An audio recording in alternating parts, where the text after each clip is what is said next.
Joining us today is former NFL defensive back Aaron Beasley. In 1992, Aaron committed to WVU where he would start his first game as a true freshman. In 1994, he led the nation in interceptions. When he left WVU, he held the NCAA Big East record for interceptions at 18 in 3 seasons. He was voted a consensus All-American in 1995. In 1996, he was drafted in the 3rd round of the NFL draft by the Jacksonville Jaguars, where he quickly became a team leader and cornerstone of the young expansion team. Aaron would go on to play for the New York Jets for 2 seasons and ultimately ending his career in Atlanta with the Falcons in 2004.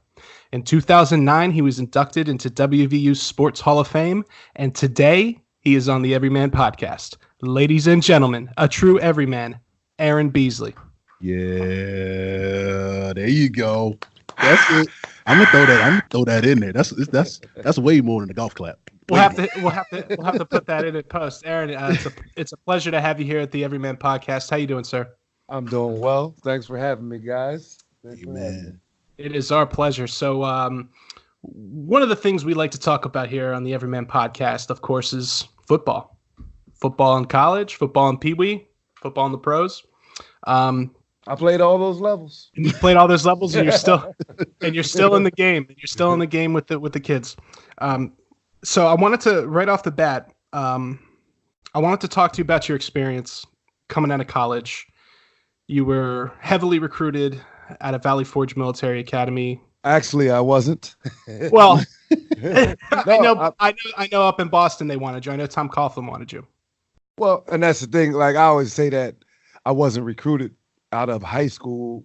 And the reason I say that is because I went to Valley Forge for an extra year. So a lot of kids today don't know about post-grad. You can actually go to a prep school or private Junior school. College. Yeah. Well, not junior college, because junior college you actually you'll use up one of your years of eligibility. So what I did, I went to a prep school and it gave me an extra year of high school because I didn't have any scholarships out of high school.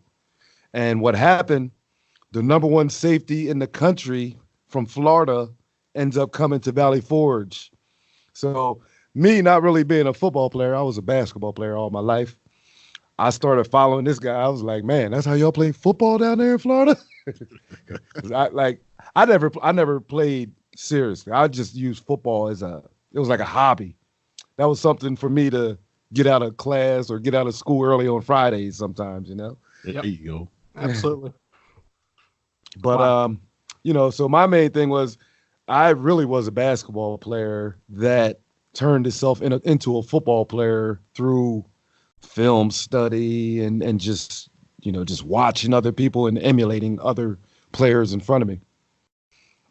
So you really did that transition kind of late for an athlete. I did. My sophomore year, actually, in high school, I ran cross country. Wow. I ran. Bro. Yo, AB, you ran cross country? Yo, you gonna hear this? Man, you gotta talk about that, though. Oh, you gotta hear this story. You gotta talk about that. See, in 1988, $150 got me to Oregon for 2 weeks. So we went to Oregon, and we ran in this relay called the Hood to Coast Relay. You started on Mount Hood, and you ran to the coast. So if you ever look up on your map, you probably never heard of Mount Hood. It's one of the tallest peaks in the United States. So you start on the base of the mountain and you run 168 miles. It took us 19 hours to run this relay. What? That's crazy. Yeah. So I was doing that because, conditioning, cross country goes with basketball. So football was exactly. You're making that face. But that's like ultra marathon. That's not just cross country. That's 19 what? Hey, now think about it. $150 to go to Oregon for 2 weeks. That might be the most ridiculous part of that memory there. I'll tell you right now, I don't do the treadmill for 19 minutes. You did that joke for 19 hours. That's crazy. Well, here's what happens. Each of us runs a leg, and we had 10 people on the team. So I ended up running 3 legs. So my legs ended up being 15.5 miles or something like that. Oh, your legs ended up tired, I bet. Oh man. But see, the funny thing is, you start on the mountain. Right. And you're not going to be able to stop. So the first the first leg, I think it was 4 miles. Jeez. So you're running down the mountain? Yes. And Jeez. this is the thing. So the whole time you're running, there's always a van next to you because you have a van with you. And then there's a van that stays in front because you got to have the other runners ready. So it's like a shuttle service the whole time. Yeah. 19 hours. So, I mean, we actually had to do a practice route with just the vans. Like, that's how detailed this was. Wow. Yeah. So, like, I mean, I'm running like 12 o'clock night up mountains, bro. Like, flashlight hat, flashlight in the hand. You gotta I mean, it was like, and those weren't LED flashlights like we have today either. Yeah, you know, they're the batteries. Yeah, the heavy ass batteries. Yo, AB, I gotta talk to you about that's one, that's crazy, but two, and I don't know why I'm segueing here, but I gotta segue because you were talking about, you know, getting recruited out of high school, right? Mm-hmm. And Brother Jay, you was talking about Tom Coughlin. One of the things I remember from your doc is you was talking about how much of an influence Tom Coughlin was on you. And mainly one thing that stood out to me, you talked about structure. You talked about how the structure that he brought to the team, you know, you missed that. And I remember coming out in 2003, and I came in with Chicago, and I had Lovey, and I had Ron Rivera as my DC. And the structure that they implemented in the team was, I think, kind of the springboard for us going to, you know, I wasn't there in the team. I was in Cleveland in 2006, watching my former team go to the Super Bowl and get beat by Peyton Manning. But I digress.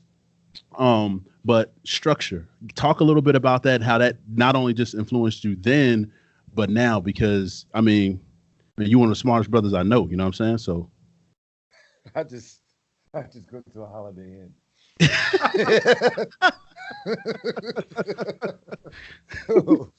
You see my face? That was shocking. Whoa. There you go. But you know, structure. I look at it like this, man. I think, you know, coming out of high school, going to Valley Forge Military, you know, I'm a senior out of high school. I already got my mind set up. I'm going to college because, you know, a lot of guys, once they go to Valley Forge, you know, you end up going to D1. Like 99% of the guys go to college. Yeah. But I got there, and you're waking up at 5:45 every day. Your bed has to be made every day. So you know, you almost get used to that, you know, daily thing. It's almost like a Groundhog Day, which almost simplifies things for you because, you know, this is what has to be done at this time. And it helps you to put things into perspective. So when I played at West Virginia 4 years, Coach Don Nillen was the best. But when I got to Jacksonville, I actually felt like I got treated more like a pro in West Virginia because Coach Nillen was a player's coach. But the structure when I got to Jacksonville was very much like it was at Valley Forge. Right. Where the times, everything was set and you knew exactly where to be at certain times. And I think as a football player, that really helps because we want to be just focusing on our game. We want to focus on what film we're watching, the first down, the second down passing, third down passing. So we're almost like, I look at it like a golfer. A golfer doesn't just swing the club. He plays the driver. He plays the short irons. That's just like us as a football player or a defensive back. We got the first down, the second down. We got to study. We got the third down. We have to study. And what I loved about Tom Coughlin and the way he ran things is everything was so detailed that you just look in that book for the week of your opponent and you could look at a formation and you would know the percentages. And if you would, I mean, this is way back before all this computer technology we had. Right. And I'm talking about every play they ran, and I'm sure they do it now, but it was all on paper back then, and that was the first time I really saw it like that. Like, whoa, percentages, and I think that helped me to play better and to actually, you know, you don't take chances because you play within the structure of the defense, but you find ways and you find different keys that will help you play and have advantages, and I think that's the structure through Coughlin that. You know, Herm Edwards was a great coach. Jim Moore Jr., great coach in different ways. Personality-wise, if Tom Coughlin had their personalities, that would have been like the perfect mold. But Tom Coughlin's personality, because we were a very young team. I mean, if you look at our team, most of our guys were first and second year guys in 95, 96, 97. Yeah. And he really, he put that Bill Parcells foot down. I mean, and if you look at it, you look back at his career, that stuff works. Bill Parcells, it worked. I would say that guy in New England, Mr. Belichick, it's working. I would say so Tom Coughlin, look at Bill Parcells' tree, and you look at the discipline and you look at the structure, and those guys, it doesn't matter who is in that Bill Parcells or who's in that system. The structure is there, and it will lead to victories because you got guys that you just fit in there. Just put them in there, and everybody falls in place. And that's awesome. Like, to me, that's like the design of a great or the perfect coach is that no matter who goes in there, the system stays the same. Because when Mark Brunell got hurt, I didn't lose any confidence when Jay Fiedler was in there, when John Quinn was in there. I mean, John Quinn was a little inexperienced and maybe the speed of the game, but I knew he knew the structure and the system because everybody has to be detail-oriented when they play for Tom Coughlin. Nice. Wow. And I would assume that the nature of the Jaguars coming into the league at that time as an expansion team, I mean, you guys didn't really have a whole lot of, like you said, you had young first-year, second-year players, and not a lot of expectations. It kind of really was like you guys against the world, at least from an outsider, non-football player perspective. Yeah, I should clarify. I was not in the NFL, just in case you weren't sure, Aaron. I'm a 5'9" drummer, so. Hey, my kicker was smaller than that. Oh, hey, maybe they could have. Hey, maybe another lifetime. If anybody asks, you were a kicker. That's all. Yeah, there you go. Hey, I'm great. You heard it here, guys. You just gotta know. You just gotta know your body type. You're a kicker. Yeah. You can't say running back or linebacker or DN. Definitely not DN. Hanging out with Daryl, sometimes I question how I'm even a man. It's tough. Hey, that's the thing, man. Like I said, I was always into basketball, but I just know one thing: there's some grown men out there. Like, you know how big he is. He's little to some of them dudes out there. That's what blows my mind. Is, I mean, I've seen him have 14 Mountain Dews and not have to go to the bathroom. And like, it's just normal business. So, like, for me, it just blows my mind. It's incredible. You guys amaze me in so many ways. And Daryl touched on it earlier, your documentary, talking about where you're from and how growing up in Pottstown. One of the things that was really awesome for me is, now coming from a professional music background, I have been coached my entire life, and I find that the best musicians are the most coachable, and I see that relating in athletics as well. Like, you can have all the natural talent and you can work really hard, but if you can't take coaching and know when to be coached, you'll never really achieve your full potential. And I've seen that as a student and as a teacher myself. Watching you interact with the young athletes that you're working with there, you strike me as the kind of guy that you want to listen to as opposed to somebody you have to listen to. And what that means is, when I played 2 years of middle school football, my coach was just an angry dude. And it wasn't like there was no real direction of the anger. It was just general anger. And I don't know, like, if he was having a hard time at home and like he just was taking it out on the 15-year-olds. But it was like Sam Kinison. Exactly. Just like cocaine angry. Yeah. Cocaine angry for no reason. Get on it. And no water breaks, right? No water breaks at all. Coach, I have to take a shit. I don't care. You drink your sweat. That's what you're gonna drink. Yo, see, you're younger, so I had it worse. Well, but at the same time, I still remember, though. Like, I remember getting a concussion in a game and then being like, whatever, shut up. Keep going. Like, it's just, it was just different. Smack you on the head to heal you. Yeah, you'll be fine.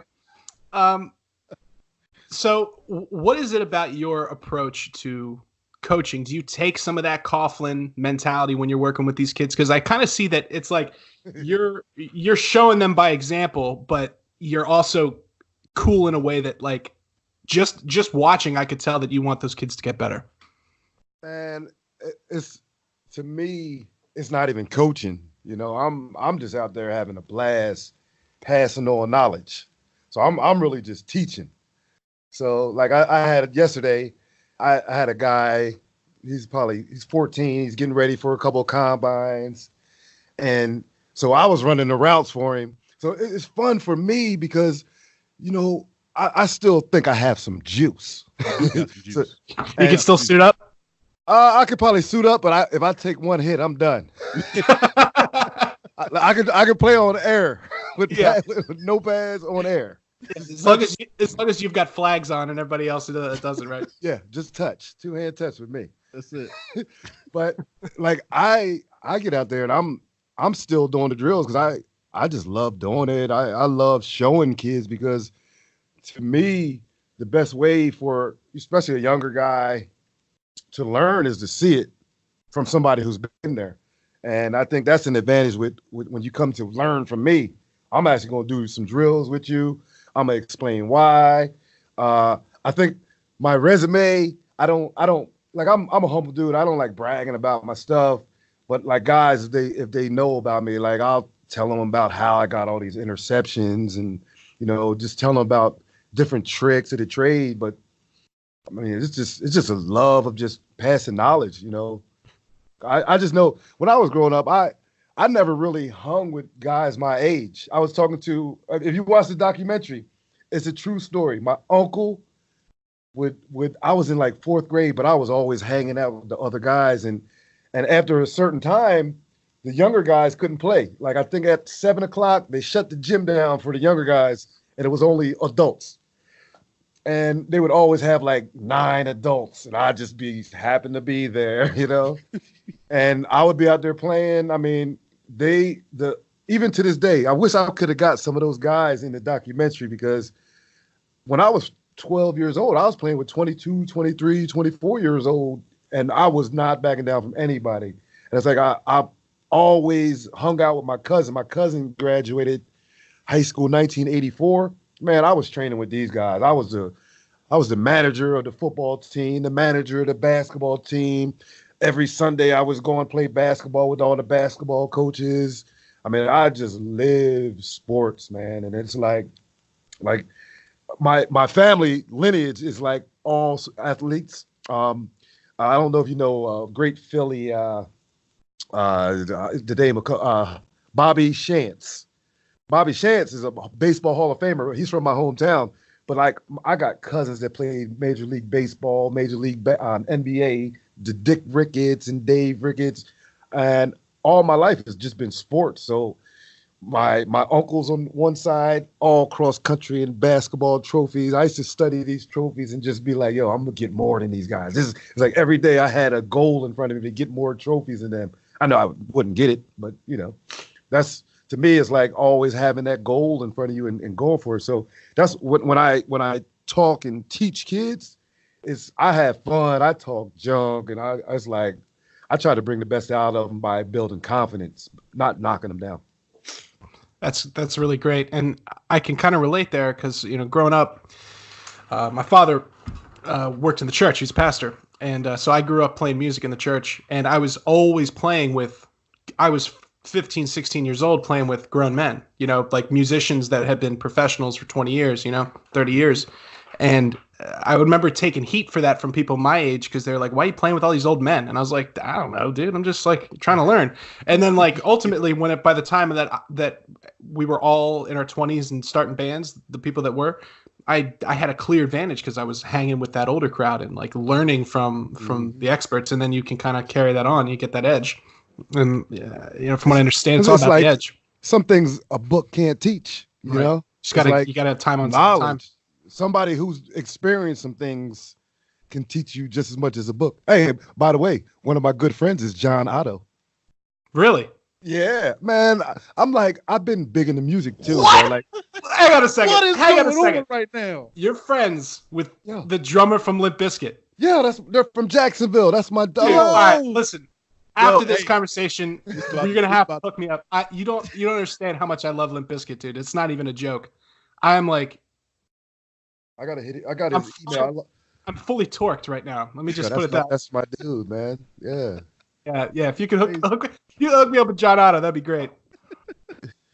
I think that's Wow. cool between like both of you guys just kind of, talking about, having older, people in your lives that just kind of like instructed you and just like, put you on the right direction. Even when you were even in the documentary, AB, you were talking about teaching kids, like you felt confident in your teaching, and it was just an organic experience for you. You just enjoyed teaching that. Hey, if I can pass down the training that I myself went through as a professional athlete to kids that are trying to get to where I was, or even somewhere indicative of that,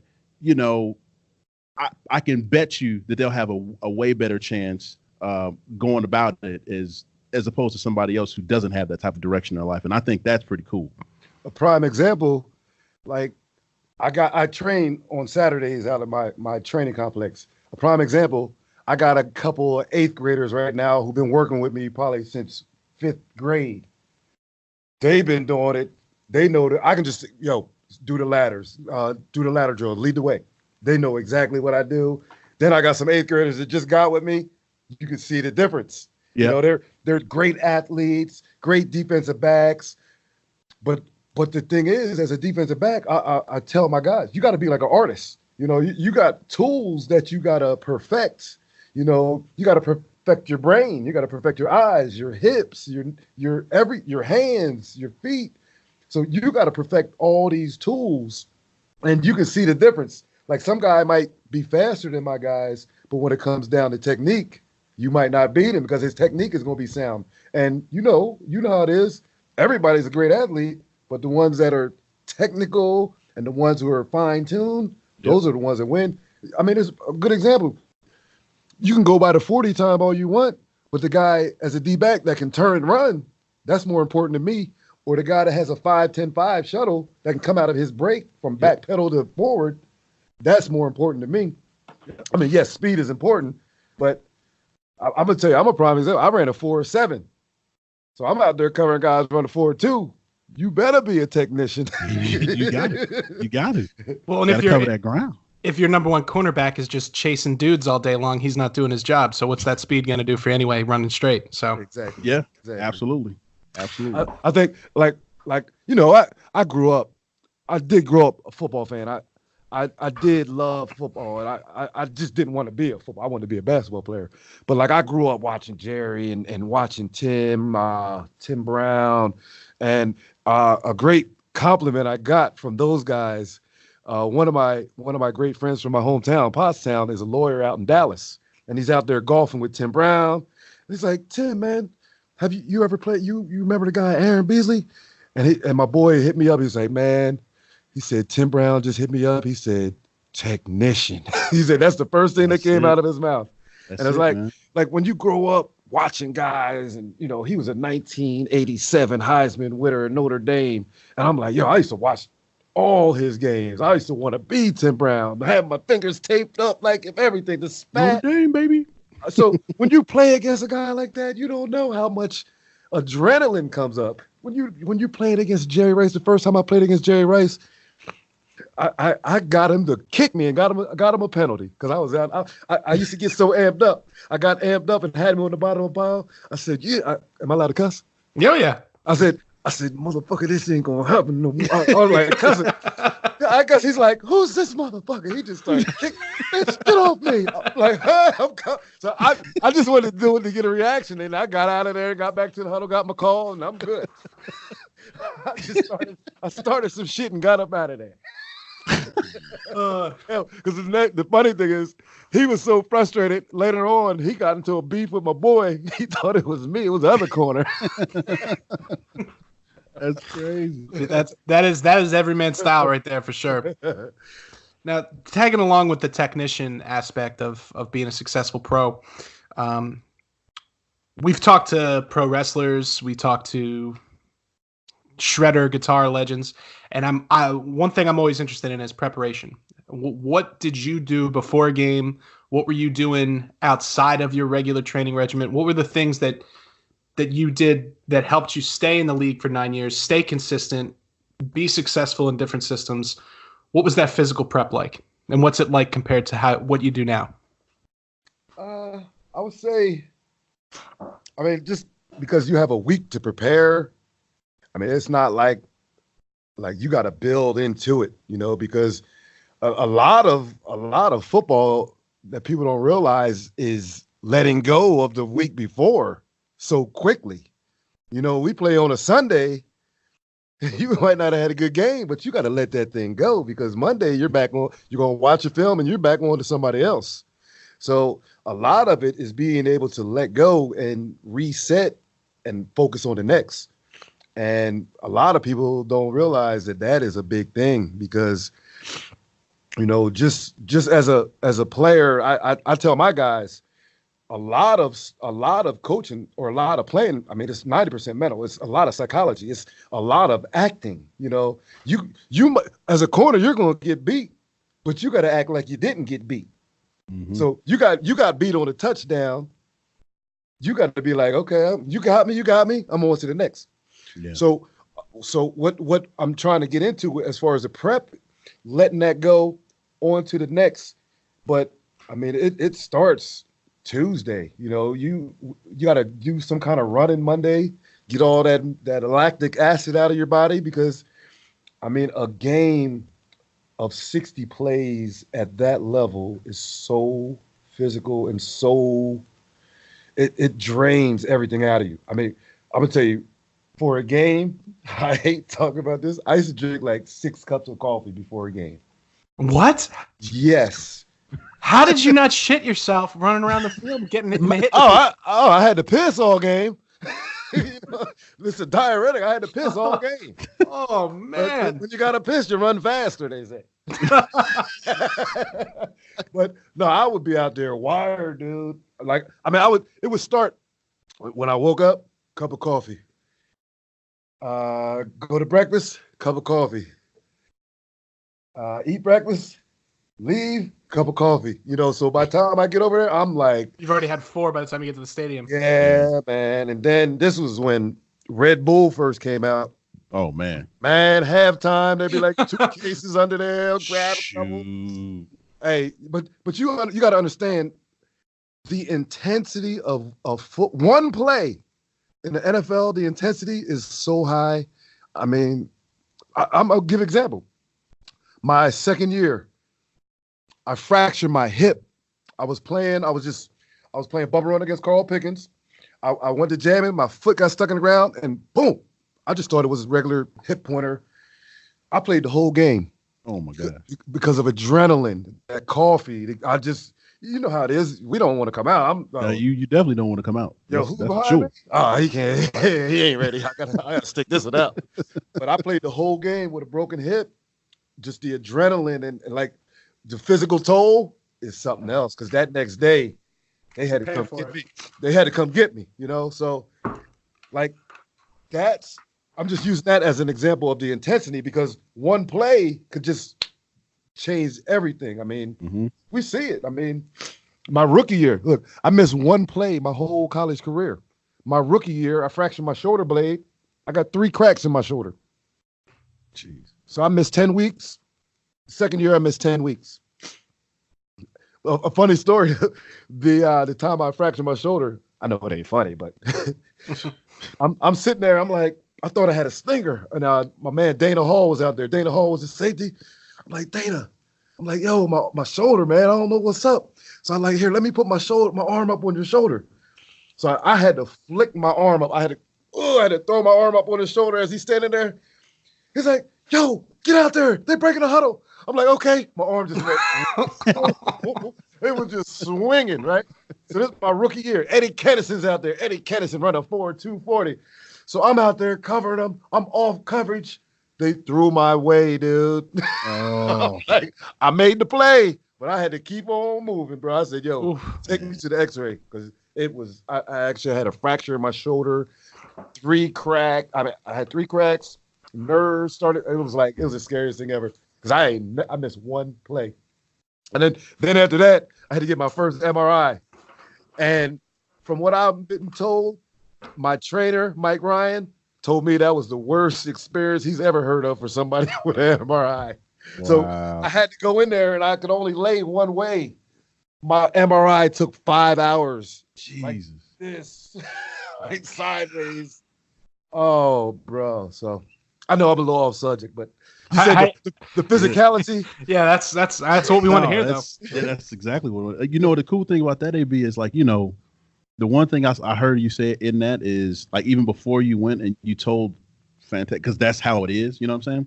Is you said you had to build, and to me, what I pull out of that is football. Even for me, like before games, trust me, I remember when Kevin Carter and I was when I was in Tampa Bay, and I was sitting there before the game, and then you got the Red Bull and you got the NO Explode. You mix that stuff for the game. You already know what it is. You already know what it is. My heart, I felt my heart for 4 straight quarters. The little stingers, the little killer bees. Listen,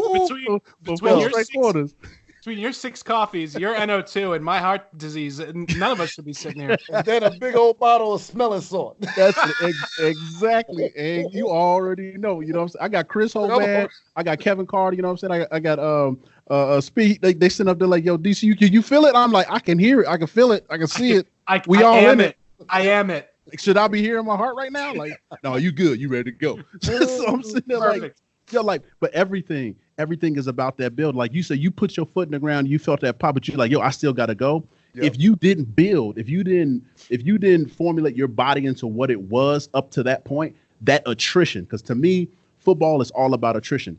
One step leading to the next step, but it all adds up to formulating the best possible body that you have on that field, so you can keep going through injury, through breaking every finger on your left hand. You still got to put your hand in the dirt. You know what I'm saying? Like, that's what you got to do. Because if you don't, you know what?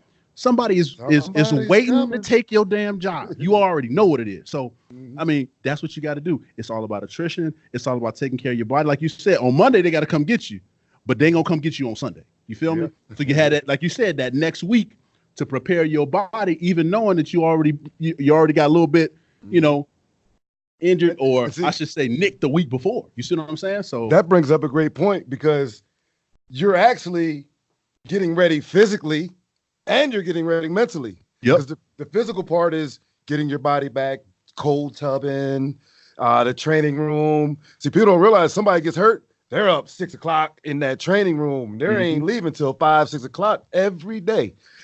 Then they still got to watch the film. They still got to go to meetings, still got to go to walkthroughs. So and that's part of that structure. Like, you get so programmed into that it leads you right into the test of the game. Right. So, like, if you got a great coach, he'll prepare you so that on Friday, you know every play that's coming, or you should know the tendencies of every part of their game. And it's like almost like practicing for a play, like a script. Like our Wednesdays, first and second down, play action, blitz. Then Thursdays was like more long distance pass and third down, a little more deeper passing plays. Yeah, situational football, situation. Baby. All day. And that's football too. Yep. Situational football. Like, it's not like you just go out there and run plays. It's like you go out there and it's structured to run the play for certain situations. And that's the one thing I used to key on. Like, I used to study a defensive coordinator, where he really came from, like who his coaching family tree was. Right. Because you start watching, you start looking at some of these guys, they have egos just like anybody else. And their ego is this: my shit works. They better all the time. Execute this. All the time. As long as all 11 people do what the fuck I say, we straight. That's how they think about it. And that's the one thing I think, to me, as far as scheme-wise, the NFL is easier to read than college. But athletically and physically, I think the NFL is definitely different because of the hashes and the numbers. So those numbers are telling a lot as far as a receiver split. So I could go out there and see a receiver, how far he was from the numbers, and break down what play he could run.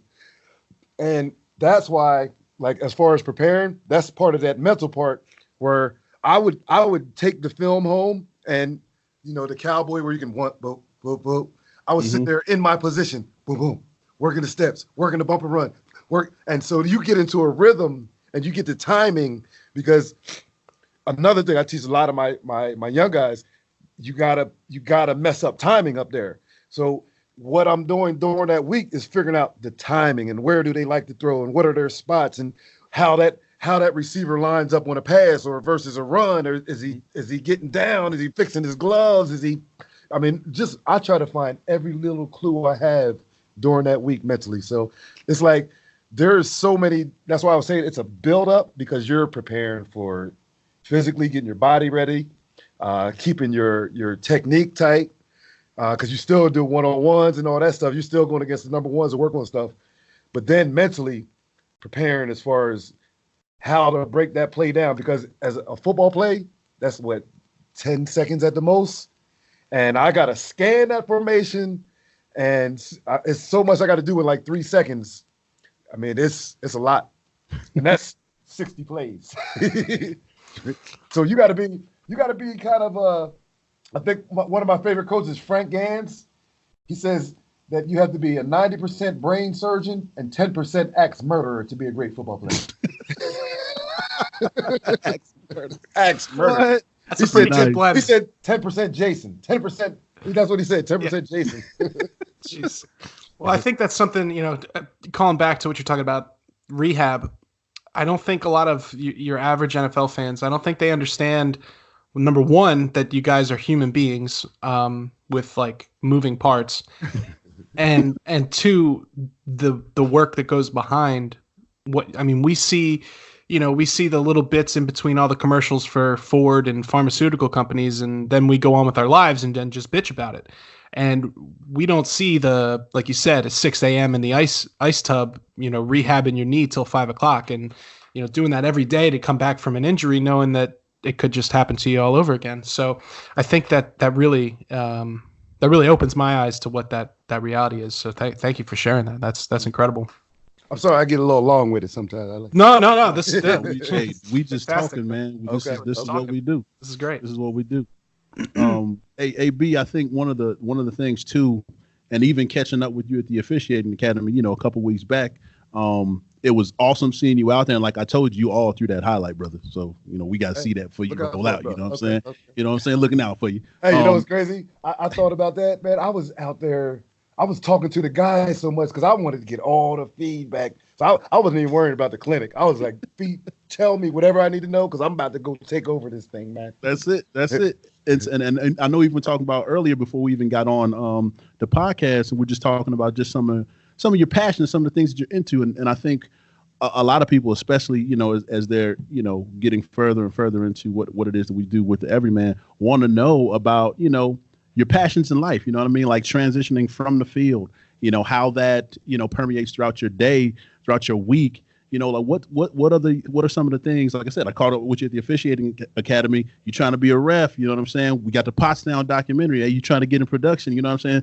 So what drives you? What are your new passions now? I know football is still very much there because you're giving back to the youth and the community, but what else do you got going on that kind of spurns you as you go forward? Well, I partner with the South Jersey business. I'll get that. But a friend of mine connected me with the South Jersey Business Leaders Association. Mm-hmm. And what I've done, I set up a little company called the Athletic Business Alliance, and we're partnering with the Business Alliance to actually, for local athletes or local charities, we're trying to help raise money because a lot of these businesses are looking for people to to help. They're looking for tax write-offs. But I mean, they're looking to help people though, and what we're trying to do is, if an athlete has a charity, we want to partner them with people that'll help them raise money. So I'm just trying to help kids. My wife is actually a gymnastics coach, so I'm Mr. Mom. That's awesome. So I do a lot of the Mr. Mom at home. I'm taking my kids to soccer. Right now they run track and field. We run with the Camden Pal, great track program. All Americans all over the place. Mm-hmm. I gotta say video games, I guess. Oh yeah. What are you playing? I'm a big gamer myself. I am Ghost Recon Wildlands. Really? Yeah. Oh man, I'm like I'm Tom Clancy all the way. Oh yeah, I'm picking up The Division this weekend, the new one. The Division. So you Xbox or PS? Well, PS4, Switch, and PC. I'm a bit of a gear. I have a problem with gear. Okay. Yeah, he got everything in his house, man. I'm trying to tell you, he got it all. Oh man, VR, everything. Look, Yeah, hey, yeah. See, he knows a secret that I got. I want to talk about it, but right now I'm just. You got. Oh, come on. I'll tell you, but we got some big things about to happen, man. We're working on something big with all right. somebody. That's gonna be a part two interview once it drops. Oh, it's We'll talk later offline. John Otto and The Secret. Yeah, but like that's the thing. Like I'm big into video games, and I thought I was big until I met Amon Green. Amon Green is a gamer, man. That guy. We've actually done celebrity video game boot camps where I was up at Microsoft Studios. Wow. I went to the E3 convention like 2 years ago. Oh man! And that same year, actually that was last year. Good grief! But last year we actually did another celebrity boot camp in Las Vegas. So it was. Man, you went to Vegas? Yo, we were up in a suite. I think we were in a Luxor in a suite. And for the 4 days, all we did was play Street Fighter. So we had. Oh my gosh! Oh, bro, I was in heaven. That's like heaven on earth right there. Street Fighter? I ain't even a Street Fighter, but it was just like I'm just sitting there watching. Just watch the people play. I was like, yo, this is cool. We're just in here playing video games. I mean, I didn't get paid or anything. It was just like everything was free. I mean, everything. Oh man! But it was me, Amon Green. Stevie Williams, skateboarder from Philadelphia. He's like the first black skateboarder from. He's the coolest dude ever. That's my man. There was another guy, Keelani he was a surfer. So it was like a cast of characters. Man, we had 3 wrestlers, 3 female wrestlers. Mick Foley's daughter, Noelle. She was there. there. I know Noelle Foley. Hey, you want to hear a funny story? Yeah, dude. She never tell did us. She never did any THC, and out there it's legal. Yeah. So she was like, I want to try it. So we were like, okay, we went. Man, got a brownie. Man, next thing you know, you could just see the time lapse of. He just melted into the chair. But man, it sounds like a real rough weekend you had there. Oh, hey, video games, man. Video games can take you a lot of places. It's like these aren't the same video games we grew up on. It's like and like I wish somebody would have told me that if I would have put all the time into the drumming into video games, that like right now I could be. Like ninja, you could be ninja. I could be ninja. Yeah. I showed Daryl Dr. Disrespect. He's my guy. I love that dude. And I'm like, dude, he's making 50 G's a month. Ninja was up to 500 G's. Dude, EA paid him $1 million to switch over to Apex Legends for 1 month. Oh, Ninja? Yeah, just $1 million to switch games. My gosh. Mm-hmm. What? Man, they getting paid out there.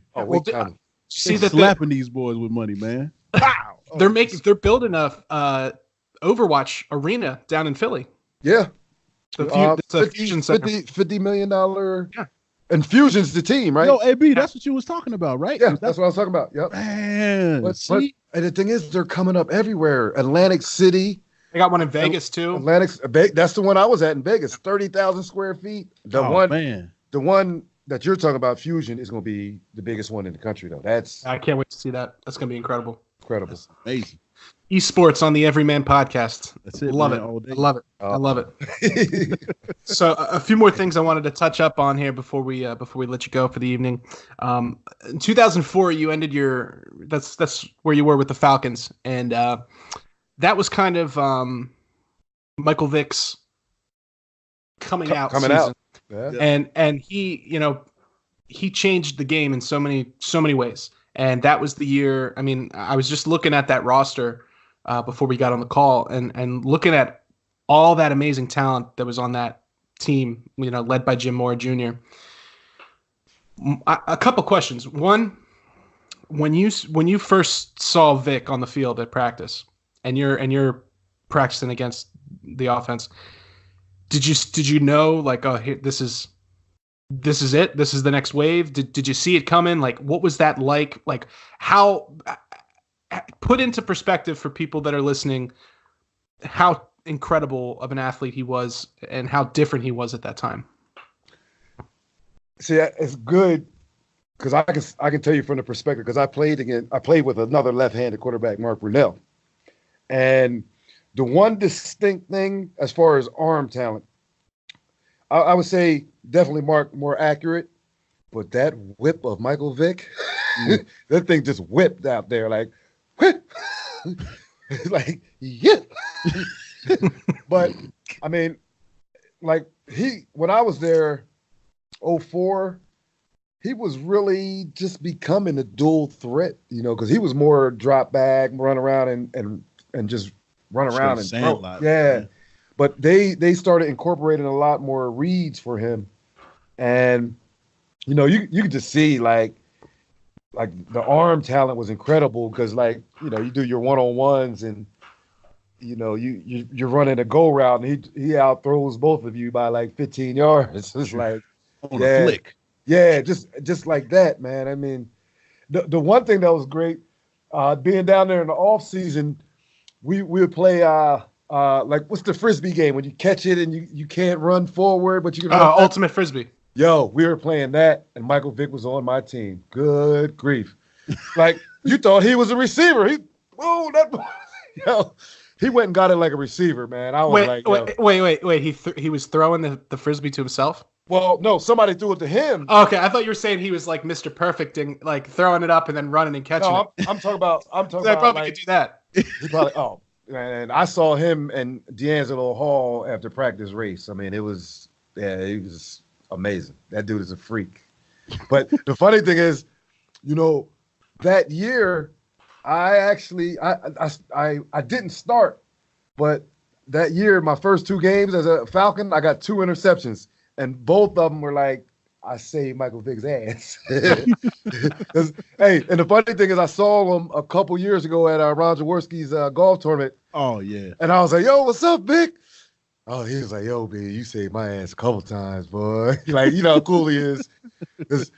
You know, the first game, I got a great story. I wasn't even supposed to be on this interception, made the play, and I did every move in Madden possible. The stiff arm, the hurdle. I did a circle, stick. Stick.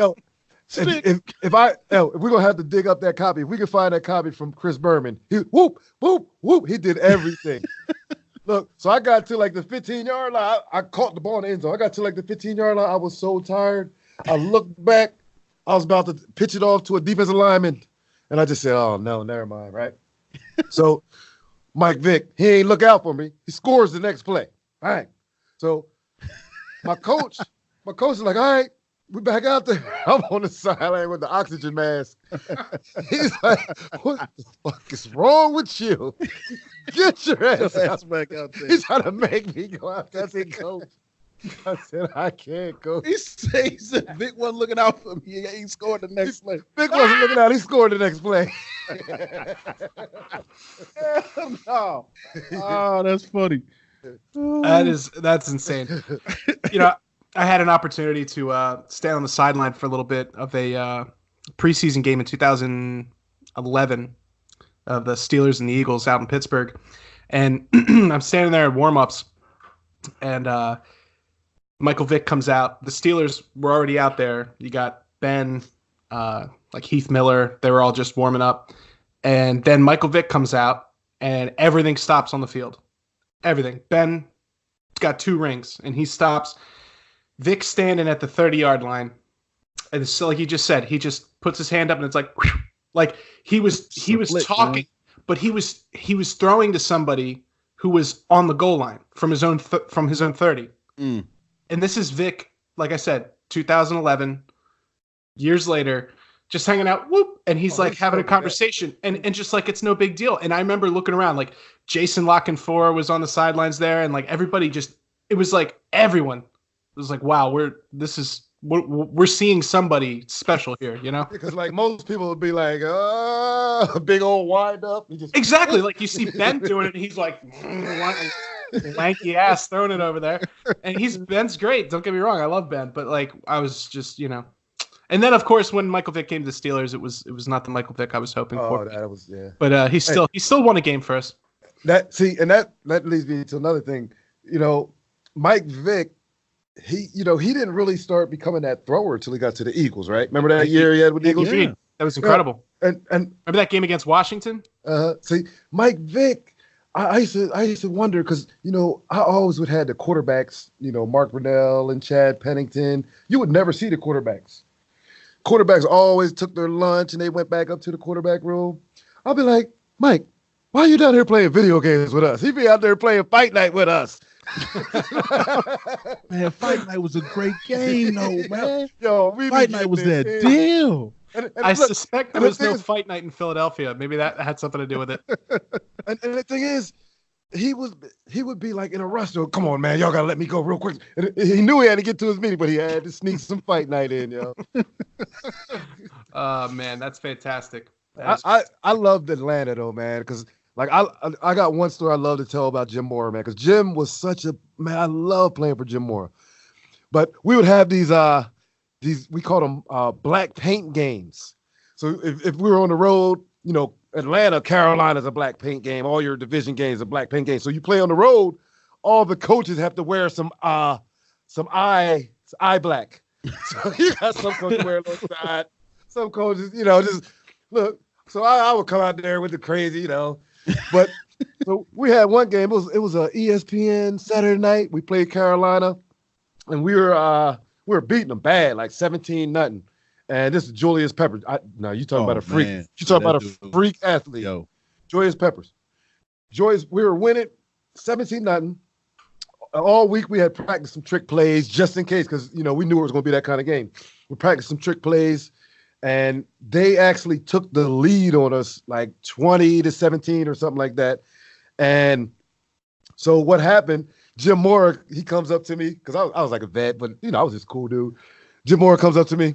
Yo, Bees, I'm thinking about running that trick play, man. I was like, Coach, don't run that shit right now. I'm like, Coach, we're going to play good D. I said, they just got, because Julius Peppers just caught an interception, ran it like 90 yards. You probably remember this game if you go back.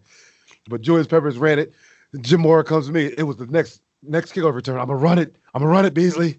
So he ran the kickoff. I said, man, don't do that shit. I sat on the bench. I'm like, man, this shit ain't going to work. Next thing I know, I hear the crowd roar. D Hall, it was a throwback. So Alan Rawson caught it, threw it back to D'Angelo. D'Angelo took it to like the 50. So then we got up there, the crowd's up there, and I'm like, okay, it worked. Jim Mora's looking for my ass. Jim Mora was like, where's that motherfucking Beasley? Where's he at? He's like, motherfucker, it worked. Just give me the finger, it worked, motherfucker. I was like, I love that dude, man. Oh, God. That's awesome. That's incredible. Incredible. Well, I think that's a great place to end it. Aaron, this has been a true pleasure. Thank you so much for spending some time with us tonight, man. I appreciate you, brother. Is there any social media you want to plug? Anything you got going? I'm old school. I don't know. Well, I got it. I will see you in the wildlands then, I guess, my friend. Yeah, I'll give you my tag.